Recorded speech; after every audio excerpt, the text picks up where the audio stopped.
Welcome to the Slop Farm. Enjoy the video. In this video, I will explain how to make delicious peanut butter toast. First, gather your ingredients. You'll need your favorite bread, whether it's white, whole wheat, or sourdough. Next, grab your peanut butter. Creamy or crunchy works perfectly. Finally, consider any optional additions like sliced fruit or a drizzle of honey to elevate your snack.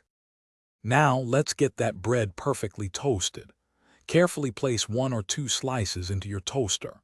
Adjust the browning setting to achieve your ideal level of crispness, perhaps a medium setting for a golden brown finish. Keep an eye on it, and soon you'll hear that satisfying pop, signaling your toast is ready. Once your toast is ready, carefully remove it from the toaster. Be mindful as it will be hot. Now, grab a knife and generously spread your chosen peanut butter across the warm surface. Aim for an even layer from edge to edge, ensuring every bite is packed with that delightful nutty flavor. Don't be shy with the spread.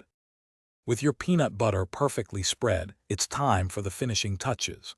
You might add some sliced bananas, a drizzle of honey, or even a sprinkle of cinnamon for extra warmth. These additions can truly transform your toast. Serve it immediately to enjoy the perfect combination of warm, crispy toast and creamy peanut butter. Enjoy your delicious creation. Thanks for watching. Consider subscribing if we helped you today.